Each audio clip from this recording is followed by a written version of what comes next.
What's up, guys? Welcome to another KSR Happy Hour.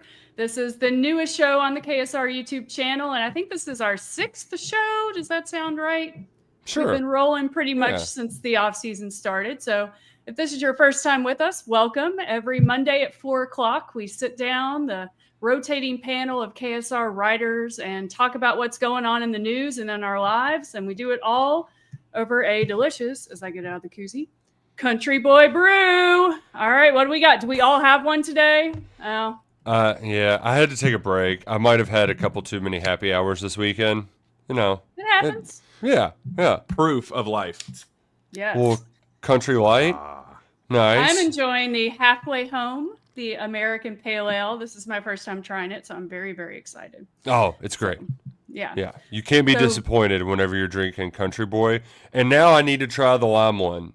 The summer lime one, because that's Ooh. exactly. Key lime cougar bait. Exactly. Like it's summertime, it's refreshing, and even though it doesn't quite feel like summer outside, it does when you drink a little bit of that Country Boy. So, Anytime go you ahead. add lime to anything, it just makes it more summery, I feel like. I'm on a real kick of just adding lime to random things that maybe don't need them. Like, hey, like let's Such just as pork. If I'm eating a pork anything, it's just like, here's a little shot of lime. Like, this will zest it up a little. Does it make a huge difference? I don't know. I tried what's ceviche. I'd never had ceviche before. Yeah. Lime and shrimp along with Country Boy. Yeah, let's do it. I'm not a big fish person, so ceviche is a little scary for me. I Too can like fishy. it under, yeah, it's too fishy. I like very mild fish, and if my husband is watching this, he's probably rolling his eyes because he loves fish. He's obsessed with seafood, loves it, and he wants to have it all the time. And I'm like, I don't know, the fish is too fishy, and he's like, it's a fish. It's supposed to be fishy. So, Well, apologies, honey. that's why you just get the fried fish and boom. I mean, that's basically a cheeseburger. I mean, There you go. go.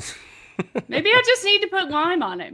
That's the secret ingredient I've been missing this whole time. There Well, you go. we're already way off topic, which is a good sign in my eyes. Mm-hmm. We left our computers on Friday, and I didn't think it was going to be that newsy of a weekend. And man, was I wrong, because Friday night, the biggest Friday night news dump in the history of news dumps happened. The House settlement was approved. So we're going to talk about what that and what it means for Kentucky sports. But I thought we'd get off to more of a lighter note. So Kentucky basketball hosted 2 camps this weekend, and Kentucky football hosted a camp. And you guys were there, so you're going to tell us about it. Jack, why don't you get us rolling, because you were at the first one that happened this weekend. You were at Mark Pope's father-son camp on Saturday. It was kind of our first glimpse of the 2025-26 roster, minus one player, which I'm sure you'll tell us about. But it looked like fun. I really enjoyed, scrolling through social media and seeing your videos. This group has a lot to live up to because Pope's first was so much fun, but it looks like they're off to a good start.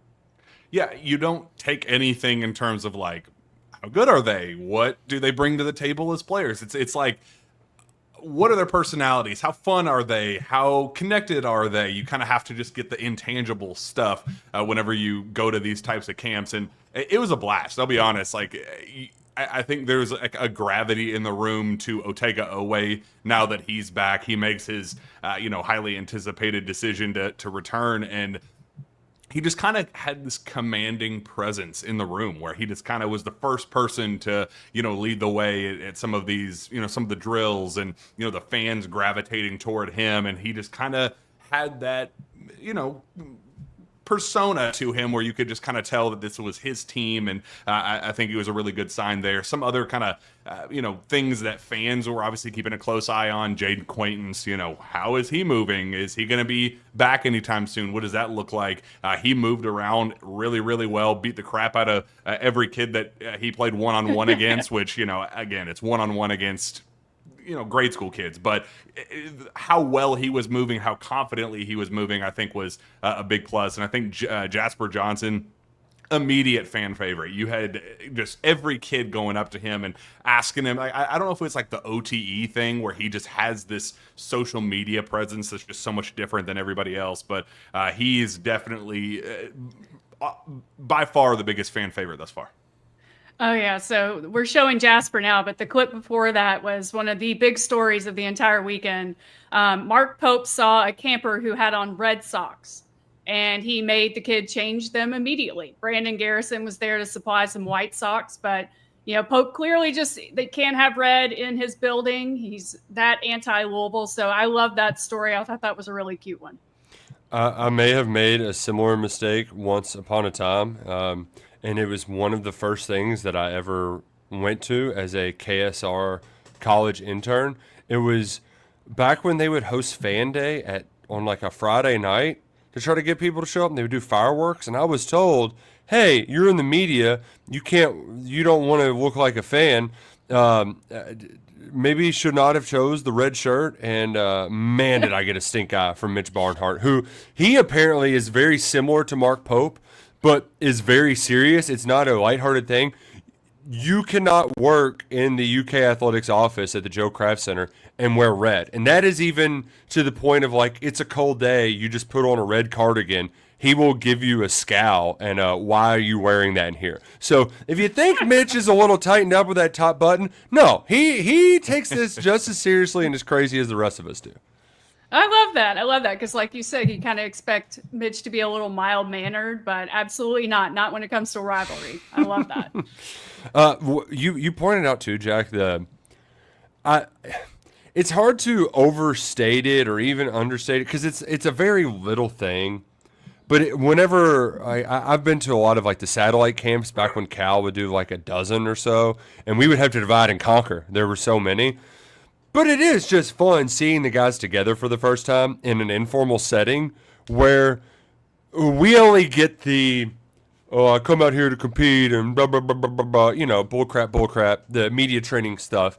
And now that they're a little bit older, it's a little bit less. So when you get to see them when they're just hanging out with kids, that's when they're the most like, oh, so that's what he's really like. And I know, obviously, they're going to be putting on a good face for the kids, but it is fun just to see how they interact, particularly when a lot of these guys are just meeting each other for the first time. I know the transfer portal guys came, 2 weeks ago? Or 3, they most of them came together, so they should have a good idea for each other. But to actually have them all together for the first time, that's where a lot of, I think, the initial team bonding takes place, is because you're forcing them not only be together, but to be together and just to have fun around the basketball court. And I think that's a good reminder, for guys like Braden Hawthorne, who recreated, the photo of him at one of these old camps. Like, this reminds them of why they fell in love with basketball a long time ago. And it makes a great way to start off your initial summer of team bonding. Look at them juggling. I'm impressed. Yeah, I love that you brought up the Braden Hawthorne photo. It was so cute. And I love that when he moved in last week, he posed with the Joby Hall statue, recreating that picture from when he was a kid. I thought that was really cute. And like, to build on what you were saying, not only are they getting to just be basketball players, they're getting to see what kind of an impact they have on these young fans. Mm-hmm. And it's kind of like their first taste of the rock star treatment. And I just thought, it looks really, really fun. And Stephen, you were there on Sunday at the father-daughter camp. It looked like they learned some fun dances and stuff like that. Just all around wholesome Kentucky basketball content. And I do want to jump in. Then on Friday night was kind of the first introduction for a lot of those guys, going to Malachi Mareno, the Kentucky-Indiana All-Star game at Lexington Catholic. That was the very first opportunity for these guys to be in front of BBN. It was Jalen Lowe, Denzel Aberdeen, Reese Potter, and Jaden Quaintance were all there, and then Jasper showed up, and then Trent Noah as well. They kind of were off to the side. There's like this little gated kind of upper level where they're kind of separated from everybody. And I don't know if they got a text from somebody that said, "Hey, get your butts out of the VIP cool kids section. Club. Yeah, get out of there. Get amongst the fans," because they left all at the same time and then went and just kind of sat with a bunch of fans. And I mean, the swarm of BBN members coming over asking for autographs and pictures, you could kind of just see this like overwhelm, like, whoa, boy, they were not lying when they said that this is a whole different beast in terms of we're under a microscope and every single move that we make is going to be watched and appreciated and fans wanting to be a part of it. So it was kind of the appetizer before the entree on Saturday and Sunday with the father-son and father-daughter camps they got a nice little taste of it at Malachi's game. I do like that. It almost, not to make this a Cal versus Pope thing, but that's very Mark Pope. Just like, no, you need to be amongst them versus Cal kind of in the behind the tape. What do you call that? What do you call those velvet things? rope?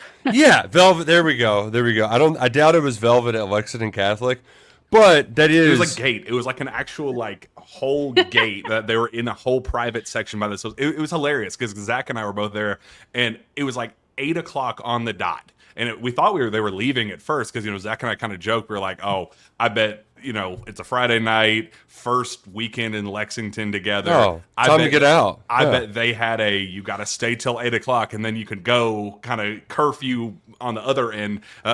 And we thought at 8 o'clock, as soon as they left that gated area, we were like, well, they're going to go hit the bars and have a good grand old time their first weekend in Lex. And then they just went downstairs and went into the stands. I was like, I bet somebody at UK saw our pictures and videos and said, we don't do that. You get your butt downstairs and go meet BBN. So it was very cool. Very, very fun. You love to see it. And you also love to see, I don't know if this is a new tradition with Pope, but it seems like some of the parents stuck around, the parents of the players who just moved in. Like Cam Williams' dad is now my favorite person in the world. Mm-hmm. Greg Williams. I think I sent Steven that video. He and his wife stuck around this weekend and kind of participated in the camps. And at the father-daughter one on Sunday, the campers were taught a dance and they participated and they were in there dancing and just having a ball. Like, it was so cute. It was very, like I said, it felt like the word was wholesome. Like, it's very, very, very fun. Everything about his content game, it's outstanding. There's pictures of him posing very seriously in the Kentucky locker room where I'm questioning, does he have on a jersey underneath? And now I don't really know what the dance is. I'm not up on the TikToks of the world. So when I initially saw it, I was like, is this a new electric slide? Like, this is great. We need Greg Williams to just hang out with us. He's got good energy. He's got really good energy. We need to get him on the happy hour. We totally need to get him on the happy hour. I texted Nick last night and said I need to have a beer with him. So it makes perfect sense to have a country light with my guy Greg Williams. That would be awesome. So Greg, if you're watching, we need you. Have your people talk to our people. I mean, I think he was doing like the fishing pole line where he reeled in his wife. Like, that's so adorable. Oh, it's a great one too. Probably the best dad move you got out there, right? Yeah. I mean, better than the sprinkler or the lawnmower, like that one rules. Shopping cart, I love, all the cheesy dances. I'm here for it.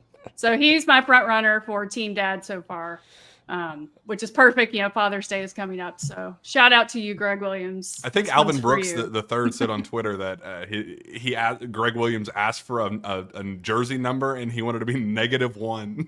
I don't know why that just makes me laugh so much. I love that. Oh, that's good. Oh my goodness. It reminds me the statement that needs to be known and put out there. Lexington in the summer, just so good, so much better than Lexington any other time of the year. The lack of people around and just it's nice. You can get out like. It's just too many kids on that campus, right? Like, save some Lexington for the rest of us. I'm sure the Williams had a great time going out and about around town because it's not crazy. It's nice, it's easy, but there's still enough fun to be had. Love Lexington in the summertime. Well, and the weather's perfect. It's not too hot right now. Mm-hmm. Like, come July and August, it'll start to heat up. But I feel like this is the perfect time to come to Lexington. One person who was not there, Andre Hilevic. You want to tell us about that, Jack? Where is he? Where's the Croatian? Do we need to panic? I didn't even want to say anything because I knew, like, as soon as you say that he's not there, then it becomes why is he not there? And it has to become a storyline. And I think we just have Big ZTSD, Big Z. Is that how we're going to say it? ZSD. Big ZSD. Yeah. ZTSD. But his situation was like the worst case scenario outside of him just being declared ineligible, just because he committed late. It took so long for him to get here. Had hurdle after hurdle after hurdle. So when you get another Croatian big coming over, it's like waiting for the first misstep. He's not there. It's a mix of the student visa stuff, yes, it does. It's impacting him ever so slightly, not too much, but it does make an impact. His season just ended, so that also kind of impacted things. But long story short, Kentucky is expecting him to, weeks, not months away, kind of loosely planning on an early July arrival. It sucks that we don't get to see him be a part of some of those early team bonding experiences, but also on the floor, some of these early, workouts and practices and things like that. So it sucks in the short term, but no long-term concern whatsoever in terms of getting him here, getting him eligible and playing this upcoming season. So no ZTSD for us. Well, good. That's good to hear. Another visitor that was in town, a very important visitor, that news broke yesterday. The number one player in the country took an official visit to Kentucky yesterday. I think he finished it up today. Tyran Stokes. So, Jack, tell us about him. We know it's between Kentucky, Louisville, and Kansas, I believe.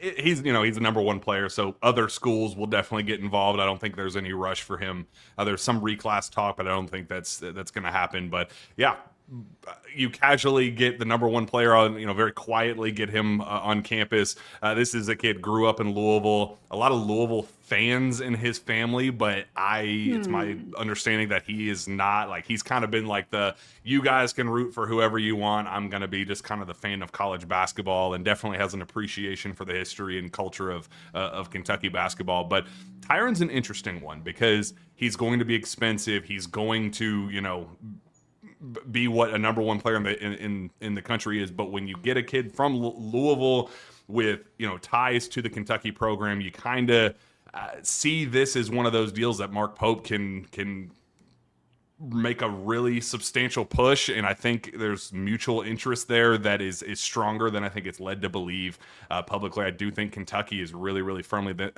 had he reclassed up. There's a lot of talk about Louisville getting him as a reclass, or Kansas getting him as a reclass. But if he does stay in 2026, I think Kentucky is just is firmly in the mix of things as anybody else. So there was kind of a cool moment when I was down at the EYBL in Memphis a couple of weeks back, where Mark Pope was front and center with Cody Feger, Jason Hart, a couple other guys. He's teammates with Jason Crow right now, the Oakland Soldiers. So, another top target for Kentucky, that Kentucky was obviously courtside and going to be putting the full court press on both of those guys. But there was a moment where it's kind of a breakaway opportunity. Tyran Stokes gets it. I mean, he's this bowling ball of a human, and he kind of gathers and he goes up like he's going to go punch it on this, somebody's head. He gets fouled, misses it, but it was kind of like one of those grown man, like, hey, I'm here to let you know that I'm that guy. And he looks at Mark Pope. I don't know why it was just a Mark Pope eye down, but he looked directly at Mark Pope and went, kind of like winked at him, and Mark Pope kind of went, kind of like that, you son of a gun, it was just Jacob Polachek and I were both sitting there. We both like, did you see that? That was kind of a weird interaction. And I take it as a very positive one, if you ask me. Very small, but I think an important interaction. And now a couple short weeks later, he's on campus. Well, and he's about to get some more FaceTime with Mark Pope, because they're both going to Colorado Springs along with Malachi Mareno and Jasper Johnson to participate in the USA Basketball Under-19 training camp, which is coming up like this weekend, right? And you'll be there. I will. Thank goodness. This was one that Mark Pope, this is his first Team USA opportunity. So when you kind of get one of those, like, hey, Nate Oates will be there, go down the list of high major coaches, they all get to coach and participate and kind of get this hands-on time with not only the incoming freshmen with Jasper and Malachi, but like 10 of Kentucky's top 2026 targets, where it's just like, man, when do you get to see the head coach of a team coaching a guy who could be potentially coaching? I remember, when John Calipari got to coach Karl Anthony Towns and the Dominican Republic team, and how massive that was for the long-term recruiting efforts. Kind of has a similar vibe to this, where this is his real first chance to get his hands on some of these guys and show kind of who he is as a coach and how he would be coaching these kids. So massive opportunity. Tyran Stokes will be there alongside, Jasper and Malachi and some of those other guys, as you said. But it's a huge opportunity for Mark Pope to kind of lay a coaching foundation for him, for some of the guys who he might be coaching next season. Yeah, part of it, we saw Cal do the PJ thing with Cam Reddish and them, and it didn't necessarily work out in Egypt, although it was funny to see Cal riding a camel by the pyramids of Giza. I forgot that happened. That's like one of those Cal moments that just selectively went to another part of my brain. It's great content, but, not the best result. So you never know what that's going to be. My question for you, Jack, has he signed a shoe deal yet? Saw Tate Kenny's with Adidas. Is he a Nike guy? He's a Nike guy. Not concerned about Tyran. Yeah, I think Tyran. There's not going to be any competitive deals that we're kind of dealing with Tate Kenny right now with Adidas and some of these other guys. But so this gets me to. It could maybe be an avenue to our big topic here because it feels like that stuff's going to matter a lot more once again now that collectives are seemingly being bypassed. Obviously, there's still going to be NIL, and we don't. New house settlement, we can get to all the nuts and bolts. But if you are doing rev shares, your primary income, and then you have to pass a clearinghouse for NIL deals, it feels like the shoe company is your best bet to be able to have a 10, 15, $20 million roster, whatever you want in the basketball terms. Is that a fair assessment, Jack? It does kind of feel like if there was ever a year for it to matter the most, like, Darren Peterson signing with, Adidas and then going to Kansas. I don't think those two things necessarily went hand in hand because Darren was going to be a $3 million kid no matter, who he signed with or whatever. But because of this very unique circumstance where, relationships and things that, the last couple of years, it's been pay for play. Now that's kind of gone by the wayside and we can now kind of transition back into real recruiting and, getting guys based on relationships and things like that, finding different advantages where you can get them. That definitely applies. So because I don't think it's a total non-starter for a Tate Kenny and an Adidas versus a Nike at Kentucky, but I think it's definitely more of a conversation now than before. Yeah, and that's I want to make that clear. I think it's just more of a conversation because anybody who speaks on certainties and what this new world will be it's foolish. It's going to take a while for everything to normalize. But I think the hypothesis that old school recruiting is going to matter more. And now I think we're going to go back to some, I don't want to say shadier deals, but if you want to make sure that you have a $2 or $3 million player, then you need to have your proper deals in order. So it's going to be a little bit different. And I guess that can just set the table for us to talk about the ultimate Friday news dump, as you said, Tyler, because the House settlement that was initially scheduled for a hearing on April 7th didn't get ratified until June 7th, I think, or 6th maybe. I'm not sure what dates are right. But it's officially official, and I don't know if you want to rattle it off, Tyler, all the nuts and bolts, but $20 million directly paying for players, and that number is going to grow. It's pay for play, but the schools are going to be paying for play. Look at these slides Stephen made. Yay! Everybody clap for the slides. Yeah, so just very brief outline here. This is a very complicated thing that we'll try to simplify. $2.8 billion in back payments for players who competed for their schools from 2016 to 2024.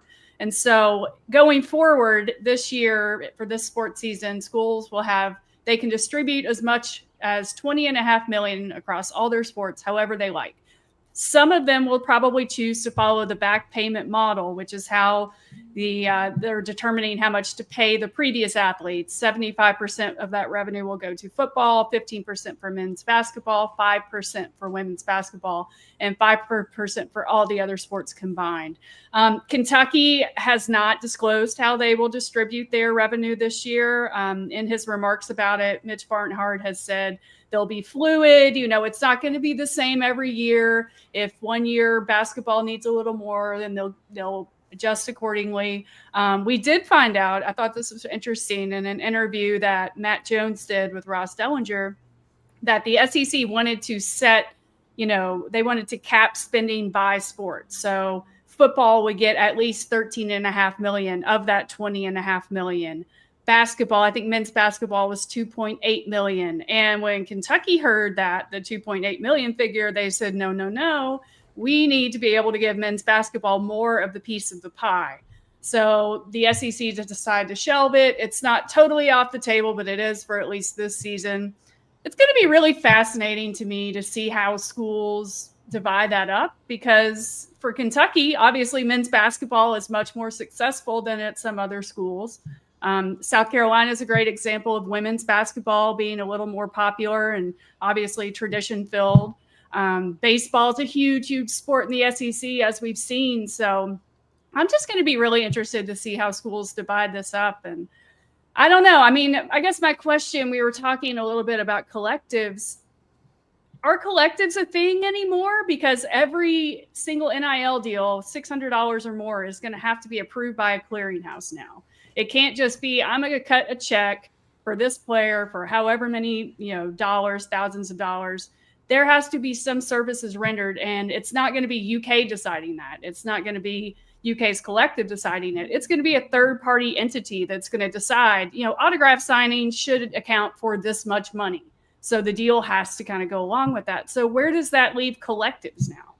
Well, the Louisville one is already rebranded as a media and marketing agency, so you'll see some of that.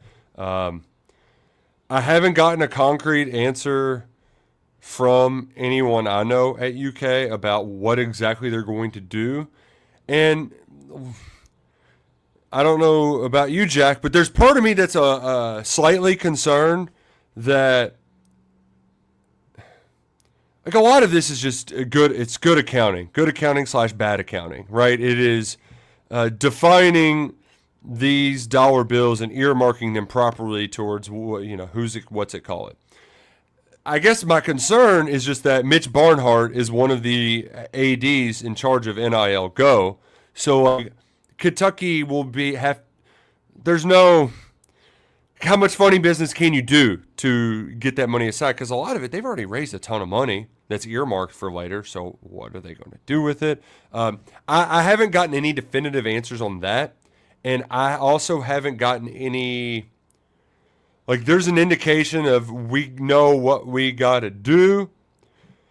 But I spoke with somebody at football, and it kind of worried me that they acted like that this was going to put everybody back on the same playing field.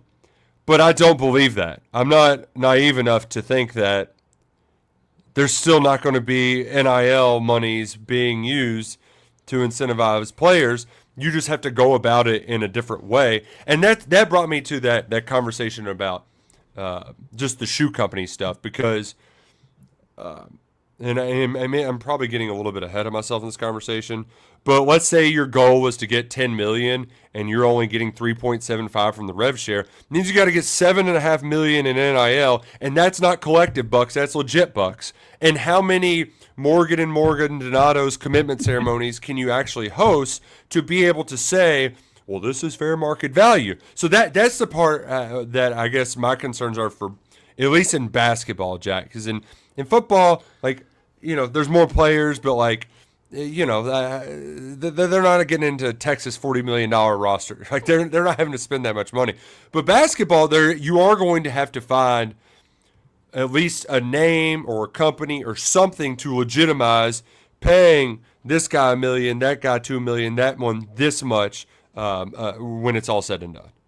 I guess my confusion is how you establish a fair market value for a college basketball player when Kentucky college basketball players' fair market value is so much infinitely different than everywhere else in college basketball. And when you do kind of factor in how the cuts of the pie go to football, basketball, or whatever, you do just wonder, football, I don't think, can afford any more disadvantages than they have right now. If anything, the question is, you have to prioritize men's basketball because it's the baby of this school. But at the same time, if you try to even the playing field there with football getting slightly less, basketball getting more, then football is basically punting on everything, because then you're already at a disadvantage from the Georgias and the other top dogs in the SEC. So if anything, I do wonder how much the brand value of being in the University of Kentucky for men's basketball is going to help and just say, hey, we're going to have to do organic fair market value for Kentucky men's basketball and take the lower amount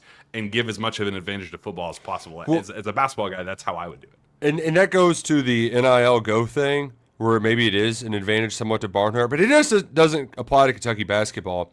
Like, there will be lawsuits if NIL Go says this is not fair market rate. There's going to be lawsuits because whatever you're willing to pay is whatever. That's the fair market, right? Like that's a pretty. I'm not an economics guy. I may have slept through some of those classes, but that's how this works. Same thing's going to apply for Arch Manning.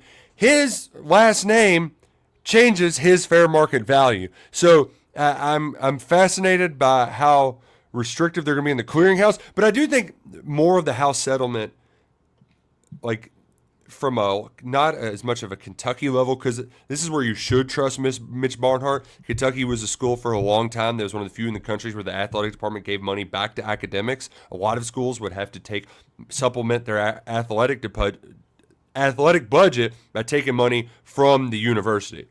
So I think he's going to be able to balance the budget pretty well. But a lot of these teams, where are they finding the $20.5 million in their budget? Like, that's not just, it didn't come out of nowhere. These schools had to spend all of their money and build these crazy facilities and overpay all of their coaches to operate at a nonprofit status, to be like as even as possible. Well, now they got to find $20.5 million.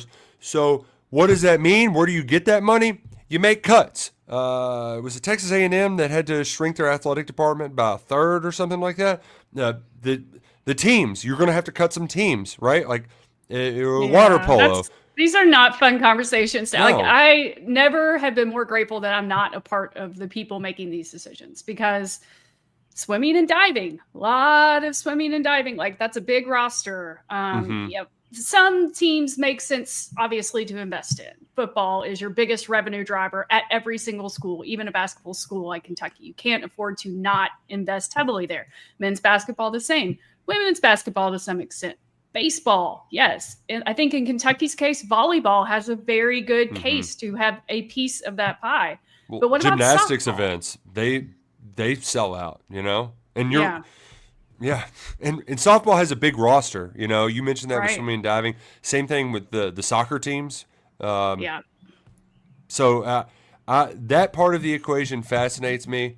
And then what can you do as an athletic department to raise revenues? Like, what are they're asking a lot from fans. But like, what is something easy they can do to try to make more money? I think one thing that's great that was the NCAA rule change was making the exhibition games against quality opponents. While Kentucky was probably selling out regardless, Memphis wasn't going to sell out against Alcorn State in an exhibition. But if you bring Tennessee in, that's a way for them to generate more revenue. I think Ohio State was allowing you to charge for spring practices. If we had a once weekly Mark Pope practice at Memorial Coliseum that was open up and you could spend $20, yeah. I'd buy it. John Wall scrimmages the team this offseason. Like, that seems like easy money. I mean, we got to mention UK Athletics rebranded as an LLC, several months ago. The main focus of that group is going to be making money to fund this. So I'm worried that that's going to be in the form of like premium fan experiences at football games when, it just feels like there's apathy around the football program. I don't know if you're going to, do you want to be on the team? How much? QB1, get your ass out there. Yeah. So it's going to be really interesting to see how they do it. And typically I would be concerned that because Mitch Barnhart seems like a very conservative thinking person, but he's made the right move so far. I'm glad we don't know if it was him or Mark Pope or someone else who stood up in that meeting about SEC potentially capping, revenue by sport. I'm glad they did it, whoever did, because that's a big talking point for Kentucky. It's also communist as hell. Like, we're gonna cap what you're spending. Bull crap, you are. And it was just on the tip of my tongue. oh, what? Oh, I had the point. It was right there, and then it went in this ear, and it just it went poof. It'll come back to me. While you think of that, while we're talking, we got news that Penn State and UCLA are the first two schools for private capital fund $500 million, partnering with Elevate for that. So that's a lot of money. Creativity, baby. Like if you got to get creative and find ways to bring in revenue, like private equity. What could go wrong? Yeah. Right. Oh man. This is obviously a huge hot topic. I'm looking at the comments. We've got some really good ones. Go for it. What I was going to say, yes, Kentucky did an FAQ, and they said they didn't say the plan of how revenue will be distributed. They need to say what it is eventually, though, because I found this covering Kentucky football. The absence of information leads to wild speculation that can get way out of hand in all of the wrong ways. And that was the worst part about NIL. This 4-year NIL period. NFL fans can understand why, in the Bengals case, they're probably frustrated that they won't sign Trey Hendrickson, but you know that you just paid T. Higgins and Jamar Chase and Joe Burrow. So, you realize that you understand somewhat how the salary cap works. You can't pay everybody. If you give us an idea of the salary cap, then it can justify some of the decisions you make when it comes to roster building. And I think that the sport is greatly like that. And hopefully this can apply a little bit of transparency moving forward. Yeah, I hope so. So I'm going through the comments. I want to make sure they get heard. We have, let's see. Alan says it's like analytical baseball movie with Brad Pitt, only money. That's true. Country Tyler, who I don't know if that's like a parody spoof of me sounding more country, but I like the name either way. He says, can we just cancel the football program yet? And no, not quite yet. Although I did notice that Nick skipped over the football camps part on our rundown, which I don't know if that was deliberate. Not a whole lot, we can get to that in a little bit. Yeah. I will say when it comes to, I'm fascinated on, because schools don't have to opt in. I think every power conference school will opt into this house settlement because then you're just basically asking to be irrelevant. How can you recruit if you're saying we're not going to participate? But what happens to the G5s? What about the Big East? I mean, they're just going to be all basketball. But where do you get the money to pay for them, though? That's a rich horse racing friend like Rick Pitino. Yeah, get Mike Rapoli. You're going to need fierceness to not come up short in the Met Mile if you expect that, So that's the part where I'm fascinated because $20 million extra dollars, it's doable when you sign the contract with ABC or you're the Big Ten and you sign that contract. They're getting. 2 years ago, before that contract kicked in, they're getting $50 million a year. That's a lot of money to be able to spend to find revenue. So, but what's that like? What's that distribution like in the Big East? It's tougher. Yeah. Here's one way you can make more money too. Win. If you win games, people show up. It's a little chicken or the egg, but I know a good way to sell Kentucky football season tickets, and that is win games at home, not lose them. Exactly. Wow. Yeah.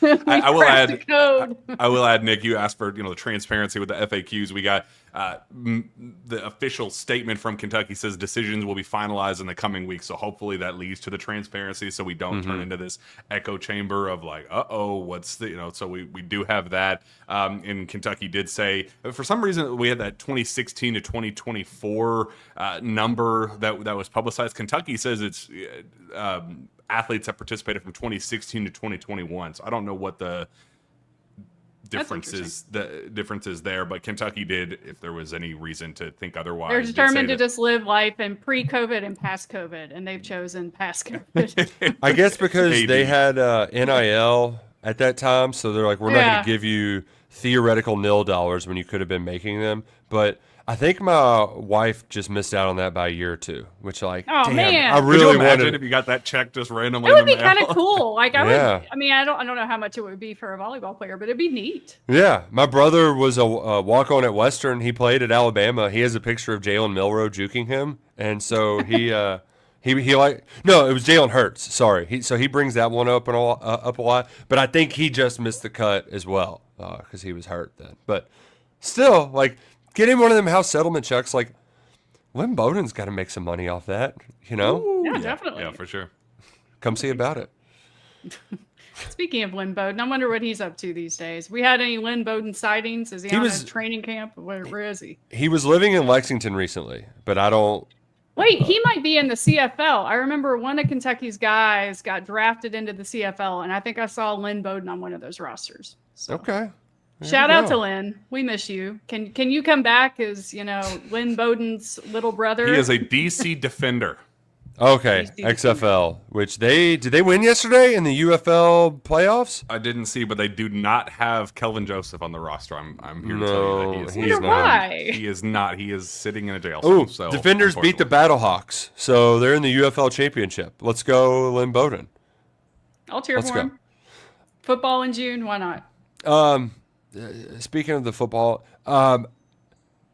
camps used to be a lot of fun to go to because it was good players competing against one another. And this actually isn't a Kentucky football sucks. This is just the way the calendar has changed has wrecked these because the old calendar, it was pretty simple. The players that you liked, so you like Vince Merrill, all these guys, they would go to high schools in the spring. Then the players would come and check out a spring practice. And then they would come to camp, right? So maybe they had an offer, but you weren't necessarily a take or it wasn't a committable offer. But they basically like, we want to get you in camp to see, we want to evaluate you in person because all we can see is film. And a lot of this stuff is like the basic stuff. It's like, how hard do they compete? How bad do they want to win? Are they finishing drills? Stuff like that. You got a chance to coach them, to see them in person. Because unlike basketball, I mean, Jack's going to get to go to like 6 different things where basketball coaches can watch basketball players play basketball. Football coaches don't get to watch football players play football. It's a very smart way to build a roster. And that was their big opportunity. Well, what happened, they move up early signing day. And then we have the transfer portal. So players are like, why do I want... Instead of officially visiting in December, that's stupid. All these spots are taken now. I need to start officially visiting sooner. So now all the official visits are happening in June. They don't need to camp. I've already got the official visit. Why do I need to risk them not liking me to go to this camp? So the only people that go to camps anymore that are rising seniors are all like fringe guys who are just trying to get noticed, right? They just want to get highlighted. For the most part, it's rising juniors, rising sophomores. No offense to those kids, it's a lot harder to tell if they're going to be good or not. I could not tell you if Jordan Watkins and Drew Phillips were going to be NFL players, but those were NFL players who were going one-on-one trying to compete for a scholarship as they were going into their senior year. That's fun. With the latest, it's not as fun, but we still, I enjoy just, it's one of those informal settings, Jack, so you get to talk to people. Here's my good Kentucky football news is that it's hard to tell with these new guys if they're any good because they just got here a week ago and they're just running around and they're working out and maybe doing some 7-on-7 stuff. They can tell that the new running back is good. So Seth McGowan, who started his career at Oklahoma, was just at New Mexico State last year. The early returns are good. He's going to be a ball player, immediate contributor. So, hey, there's good Kentucky news worth cracking a country light over. Cheers to that, right? Exactly. I'm always here for. So this big dog, Vince Merrill, still have the golf cart out there. Is it like a big deal if you get to go on the golf cart? It used to be like when I would follow these camps and read your coverage, it was like, well, who got to go on the golf cart? We didn't even have the golf cart out yesterday. Oh man! No, granted, golf cart. Vince he's slimming down. He's doing the off season. He's getting in shape. So he did not have the golf cart out yesterday. There were a couple talented kids from Charlotte. Who it's funny. It's like they're from Charlotte, but they're coached by a guy that Vince knows from Youngstown. That's that's how it all leads back to that. But no commitments from the official visits over the weekend. A Target who's supposed to official visit next week went to Rutgers, So Rutgers is just getting the best of us, man. three Look at guys. Rutgers. Not good. Greg Schiano. Yeah. So not a lot of good Kentucky football news out there right now. Fair. Maybe there's some on the horizon. Maybe. Fingers crossed. Fingers crossed. Knock on wood. Man, well, why don't we talk about something really fun, and that's summer camp. Summer camps. Who went to summer camp growing up? I went to summer camp. I loved it. It was awesome. So we're going to shout out our summer camps because it feels like we've been talking a lot about camp recently. So I'll start. I went to Green River Preserve in North Carolina like 1 or 2 summers, and I loved it. It was more of like a nerdy camp. And so like they offered things like fencing. So I learned how to fence, which is ridiculous. You know, it wasn't just like swimming and hiking and whatever. It was, you're going to learn how to fence. And then there was like, you know, craft hour and all that. But the worst summer camp story, or best, depending on how you look at it, was the boys and girls bunks would play pranks on each other, right? And so we played a prank on one of the boys' bunks. And I don't even remember what it was. But I remember how they got us back. They made us, the prank we played on them was so bad that the counselors let them put flour in our hair, like baking flour in our hair, and dump water on our hair.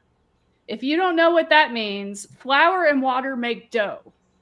And so basically we had dough in our hair. And if you're a girl or a guy with long hair, you have it's the worst nightmare in the world. I just remember being in like the shower house, like there were 20 girls in there and we're all in there like crying, trying to get these clumps of dough out of our hair. Like it was like a scarring experience for me. So never pull that prank on anybody if you're listening, because it's cruel and mean. I know. And the fact that I can't even remember what we did to deserve that was terrible. But don't do it. Don't do that to people. I mean, I have other great, wonderful, fun camp stories, but for some reason, that's the one I'm going to remember. So. Oh, because you can feel the dough. Like yeah, that's I feel like I can feel it in my hair right now. Did they do this while you were sleeping? Like how did they? Or no, it was for just some like reason, the you had to line it up. Yeah, we had to line up because we had played a prank on them, and so the counselors were like, "Well, it's just fair to let them pull a prank on you in front of everybody in the camp." This is Hammurabi's code. Like eye for an eye. What the hell? Terrible. And so I was like combing dough out of my hair for weeks. It was awful. So that was my traumatic camp story. It was really fun otherwise. So Jack, what was yours? Where did you camp? I have a confession to make, folks. Oh my. I went to Girl Scout camp. This is great. How progressive of you, Jack. This is a lifelong secret of mine, finally coming out on KSR Happy Hour. So, yes. So my stepmom and stepsister, my stepmom worked at the Girl Scout camp, and my stepsister was like all in. You know, she was big Girl Scout, but there was like a deal, I guess, or something where like the siblings and the dads could like go to the Girl Scout camp, but there's like a boys section of the Girl Scout camp, and that's when like they did the archery and like the rifle and some of the some of the other boy things. But I had the caveat is I went to Girl Scout camp. Like I went every day. I had to go in the stupid circle and do the if I were not a Girl Scout, what would I be? Wow. Keep going, please. I had to sing all the songs and do all that stuff with all like, I had to like get my man card and be like, all right, let's go to the rifle range now. Time to, but every day I had to go home and say, hey, I came home from Girl Scout camp today. But I traded that, I finally got to the point where I was like, okay, this is a little ridiculous. Take me to a boys camp, please, for the love of God. Yeah, so did you get a sash? I did not. I cut ties with any like permanent things, tangible items that would show proof of my existence. I have pictures somewhere. I gotta go find it. And I'll post it on KSBoard or something. But I officially traded in my life as a Girl Scout, and then I ended up doing 4-H camp for like 5 years or whatever. That my best camp stories in life, summer camp life was definitely at 4-H camp. Had an absolute blast there. But man, yeah, life as a Girl Scout, it's not for me. We have so many great questions in the chat right now. Finna wants to know, were there cookies? There were cookies, a lot of cookies. That was definitely a That's big a part of plus. it. I think this is important too. How old were you at Girl Scout camp? I was like 10. I was like Oh, boy. 9 or 10 years old. That's So it was getting like a little old. it was Yeah. it was it was In a rough. bullying age, you know. It was rough. But like in my head at the time, it was like, well, there's so many girls to like, flirt with, and like I'll be able to, have my pick of the litter. You really was were my, just trying to twist it to. that was to my make sense. rationale at the time to explain like give me a good reason for why a boy my age should be going to Girl Scout camp. But then I ended up like 11 to like 15 ended up going to 4-H camp. So I exchanged it for some good stuff, but goodness gracious. 4-H camp seems to be a popular one. I see some people in the chat talking about how they went to 4-H camp. I never went to 4-H camp, but I was in 4-H for a while, so I respect the 4-H.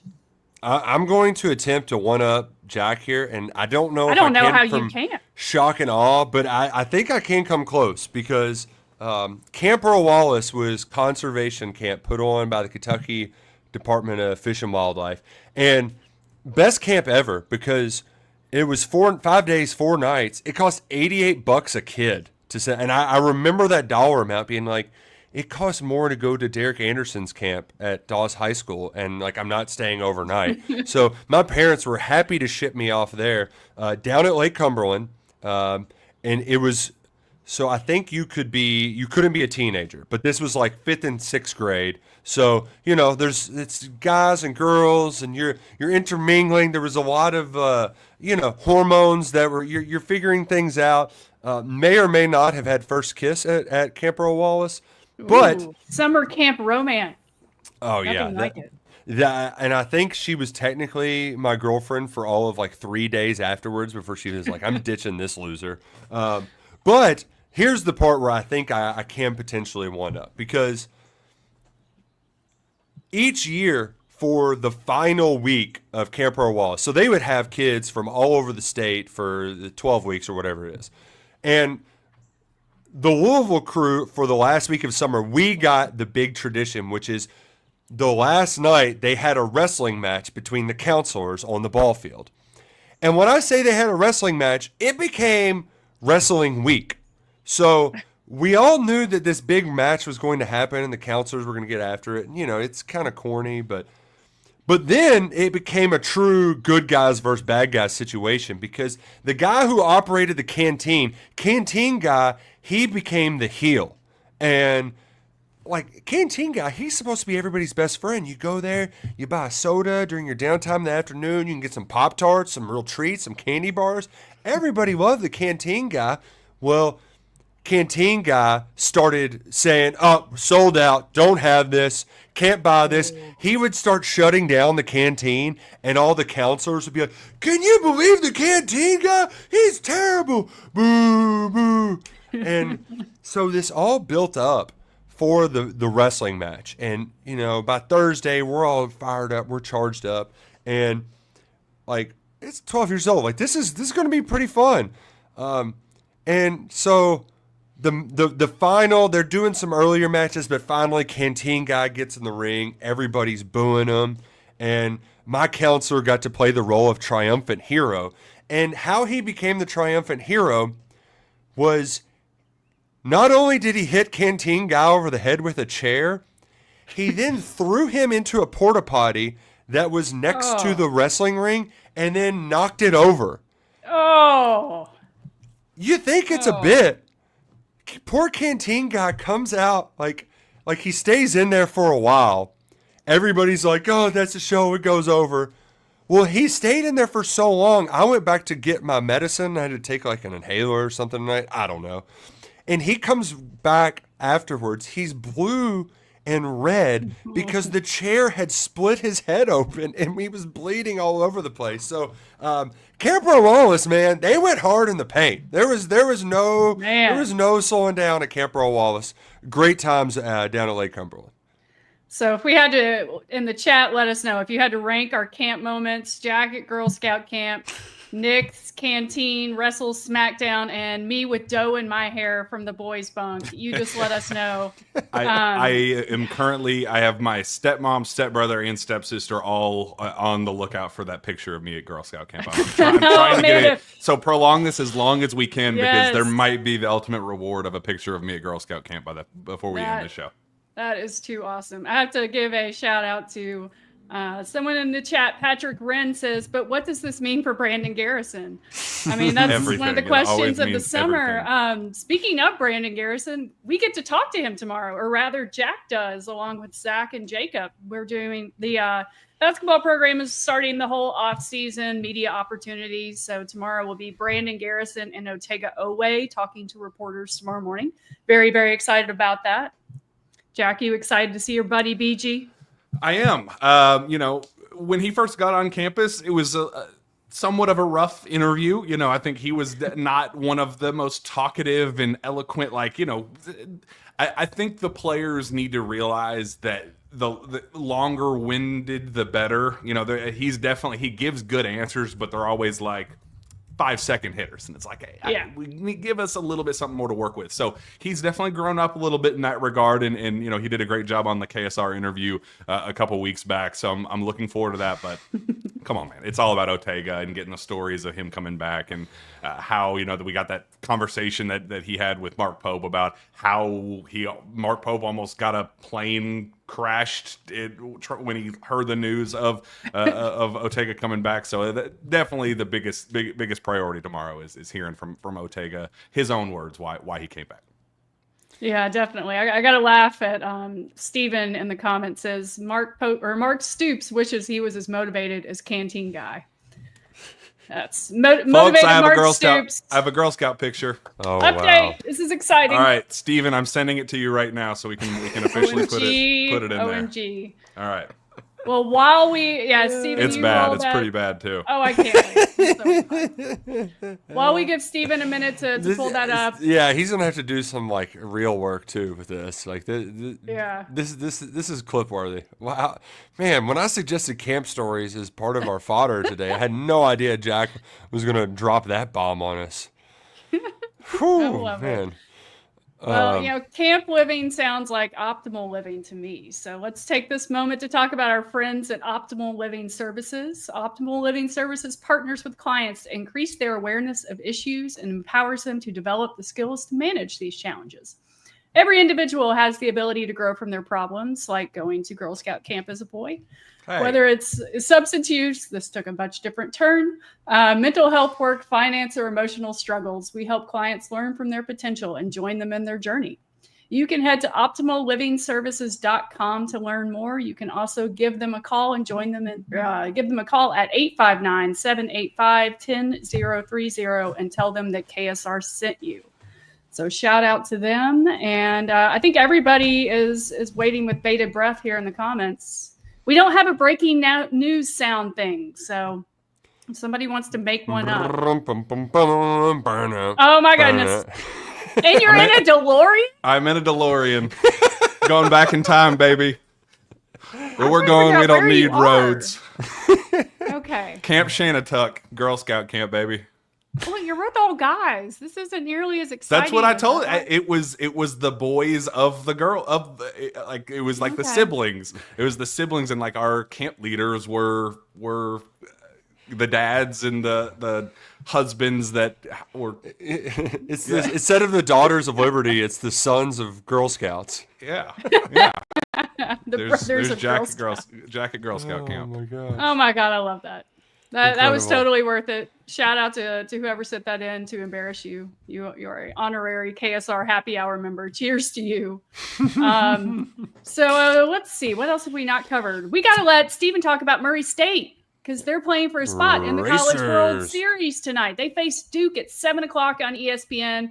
I think everybody in BBN is a Murray State racer today. So, Steven, if you can find a way to join us to tell us about it. I mean, I feel like Murray State has gained a whole new bandwagon of fans. I'm cheering for them. I didn't watch a ton of college baseball this weekend because Kentucky's out, but I was happy to see that Arkansas absolutely thumped Tennessee. That was really fun. Tennessee loses, America wins. Always fun to see them win. Louisville advanced, but we're not going to talk about that because we're going to talk about Murray State. So, Steven, take it away.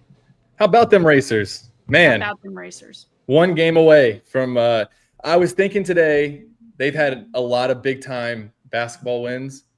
If they were able to beat Duke, that might be the biggest win in Murray State athletics history. What do you guys think? That sounds right to me. In basketball, so you would be the expert. John Morant had the triple-double in the first round of the NCAA tournament, and that was cool. But they didn't go as far. So you said they've never been to the Sweet 16? Never been. Well, and this is the Sweet 16, and it's also each sport defines success differently. So NCAA Division II men's basketball, it's the Elite Eight. It's not the Final Four. If it were the Elite Eight in Division I, Tubby Smith would have been here for 5-10 more years because he was great at Elite Eights. Final Four is a much different story. The College World Series is the pinnacle. So you would be reaching the mountaintop and only the four seed ever to reach the College World Series. So please rip the Blue Devils' hearts out, score those runs. 19 on Sunday? That's crazy. Yeah, that was I think it was the second biggest win against Duke for me, like personally. Oh, wow. I love that you have these already ranked in your mind because of course you do. You're Steven. Of course. 98, that you lead off with that one. But maybe last year's win in the Champions Classic, or no, it was Champions Classic. Is that 2? Like, that has to be number 2, right? Because 98 we were young. I mean, I don't really remember 98. So none of us were alive for 78 Duke. So 98. I was it was my 8th birthday party. Okay. I remember it very fondly. Yeah. That's number one. Yeah. And then this year's Champions Classic would be number 2. Yeah, then probably Murray State. But you know what? If Murray State wins this, that might have to be the second best one. But yeah, 19-9. That's the largest win I've personally had over Duke since 74-63 Kentucky in 2015 in the Champions Classic. So Murray State put out this awesome video. This thing is freaking cool. You put out a pretty cool video too. I was going to say, I watched your video again this morning to kind of get in the mood. Well, the Racers, they're going to be spunky, no doubt about it, hoping to force a Game 3 tomorrow. Murray State are ready for a fight in their first Super Regional appearance. And boy, this is smashed by Hogart. Leads off the game with a home run on the first pitch. They're kind of given that, like, Kentucky does their videos. This was a quick turnaround for them, and they awesome. got it up. It's awesome. Yeah, I'm very fired up for the game today. I'm gonna go ahead and predict a Murray State win. Why not? Yeah. What's Murray State's slogan? Like, what's their Go Cats or Horns Up or? It's like Saddle Up or something like that. I don't really. Saddle up. Saddle Up. Saddle Up. I like Let's Ride a little bit better. But. Yeah, Let's Ride is good. I saw something like Shoes Up. Shoes Up. I think that's what it was. My bad. Shoes Up. Okay. Don't do Riders Up. That can get really awkward, as we've learned. Yeah. That's true. Well, I'm excited for you. We'll all be watching. Any chance to cheer against Duke is a big one. The Murray State video you shared, I was watching their social media the other day after they beat Ole Miss. They're kind of sassy. They said like it just means more with their victory graphic, and I was like, oh, as a fan of an SEC team, that kind of stings. But I thought it was great. So hopefully we get another sassy tweet tonight. So and a dub. Steven wasted an opportunity to put the Murray State Racers video up. Peak, that's going to be, maybe that can be a summer project for you, is ranking all of the college rap videos, because I can do it with him, because every road trip we go on, he plays them over and over and over and the over. The Missouri one gets a lot of run. That's my favorite one. Yeah, it's so good. Bad. I can confirm that is his favorite one. I rank them in terms of worst, like how cringy and terrible they are, and that's number one. And there's really this is Indiana's close though. This is Indiana. Yeah, that one's terrible, but I just feel like the Missouri one, when you get to the second or third verse, whichever one, the kid doesn't even want to do it. Kentucky doesn't really have one. We just have the real T. Jones teaching them about Kentucky. which, you know. What about last year? Didn't they have a Lamont Butler, Wildcat? Yeah, but that's good. I'm talking like early 2010s decade. That was when every white frat boy had to have like just what are we doing here with these music videos? It's like they just discovered how to work digital camcorders and were like, we need to make rap videos about our team. It was great time to be alive. I mean, this was a parody one, but do you all remember the one that somebody made about Duke that was like, this is why you suck, and then it went through all the reasons. So in my early KSR days, I think this is when I was just freelancing, I made a parody of that with UK references about Duke. And I remember that was when we still had the comments section on KSR, and it got panned. People hated it. It got roasted. People were like, who is this person? They should never be allowed to write on the internet again. Like, this is terrible, because the comments section got mean back in the day. Oh, yeah. So you heard about it. Yeah. Family bomb. Uh-oh. Whoa, Folks. whoa. What? Kentucky associate head coach Vince Marrow is expected to become the general manager of the Louisville football program. Damn it. He is finalizing a 3-year deal there. He'll oversee roster management, recruiting, and the NCAA transfer portal. No way. Well, can we talk about? Yeah. Whoa. You go ahead. So wow. I obviously got ripped to pieces because I put that out there in the spring that Vince was talking about moving over. And then it was like, no, he's not going anywhere. And then he had the awkward interview with Matt. But there was a lot of smoke last week, in the last week or so. And I had some long conversations last night. And the part that I always questioned was that, like, what was it like? What would it look like? What would it be? General manager makes sense. He's never been shy about his affinity for Jeff Brom. He also, like, they haven't gotten any players from Ohio or Kentucky this year. A lot of the guys that he would traditionally get haven't gone there.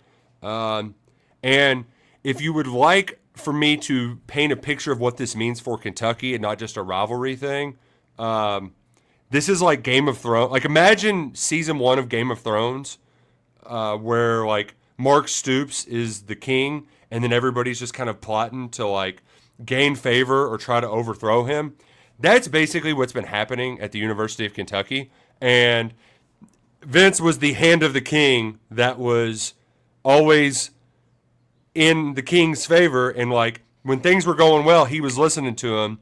And him and Stoops have had a falling out.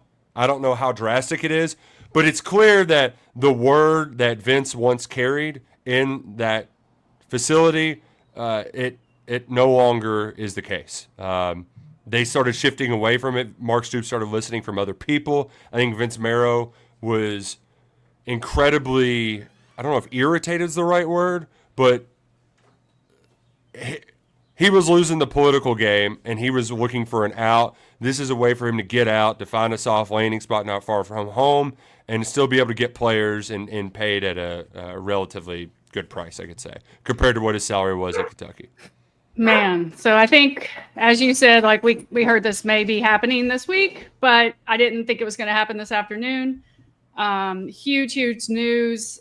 I think you've talked about it before. Vince is pretty familiar with the Broms, so there's a relationship there. Obviously, we'll be covering this on KSR throughout the afternoon and evening, and pivotal moment in a already kind of interesting offseason.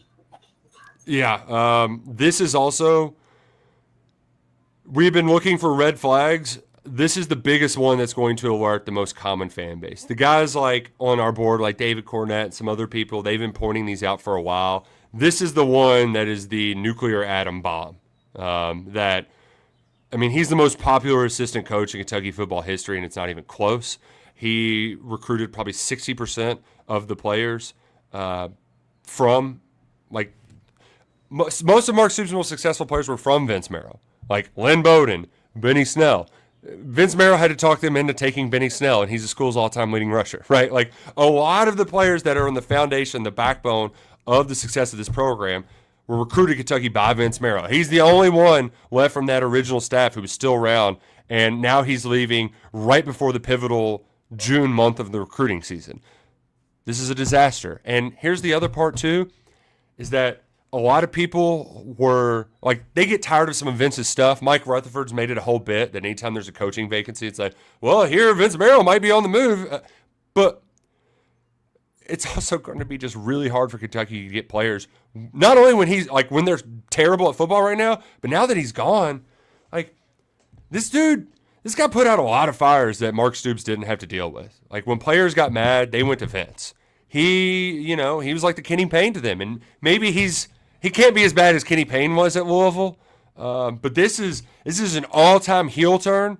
And unlike Kenny Payne or Rick Pitino, it's obviously higher stakes in that sport. But he's just going straight from one to the other. So, like, you got your ass kicked by him in November in the Governor's Cup. They ran for 300 yards in your throat, and then they just took your right-hand man. Nick, I want to ask you so Matt tweeted that the contract at Kentucky called for him to have a buyout if he became an assistant coach at another school. So the verbiage of him becoming the GM at Louisville not doing any financial favors for Kentucky either, right? Yeah. And that would be the way that it would make sense for Louisville to get him. Because that was always my point. Is like, how is Kentucky or how is Louisville? Where are they going to make some spot for him? How is that going to work? This is how you do it. This is the hoops they jump through. I would just like to say that I'm just really irritated that I wasn't the one that got to break the news. Like, damn it, Uncle Jeff! Like, come on, guys! Like, I'm for real. This is your Super Bowl. Seriously, this was your moment. This was supposed to be my scoop, and Thamel's the one who got it. Which, by the way, we did have stuff on. There was some stuff on KSBoard as, like, I was surprised that whispers and smoke signals weren't getting out yet. I'd put them out previously, and they got laughed at. So I was waiting to see when it would come up. It took less than an hour for Thamel to go ahead and report that. So, well, what's really interesting about that is, so the On3 account, tweeted out the news, but the link they had was to the thread on KSBoard, which I think may have been a subtle message that maybe Pete Thamel has an account on KSBoard. If so, hi, Pete. Maybe you can make it into KSBoard Q&A. I think that's kind of interesting. The whispers have been going around, but that thread did go up as soon as we started taping. So, man, a lot of work to be done. So unless you've got anything more, we'll let you get to it, man. Yep, need to get to it. I need to find that old message board post from like 3 months ago and really give people an I told you so. Yeah. But well, guys, we may need some more Country Boy brews to get kidding. through this off season and the next season. Huge news breaking at the end of another KSR Happy Hour. Shout out to our friends at Country Boy Brewing and Optimal Services Living. And guys, thanks for joining me. Next time we'll have a happy hour and see what else happens while we do it, right? let's do it. All right. Bye, guys. Go Cats, and please save Kentucky football.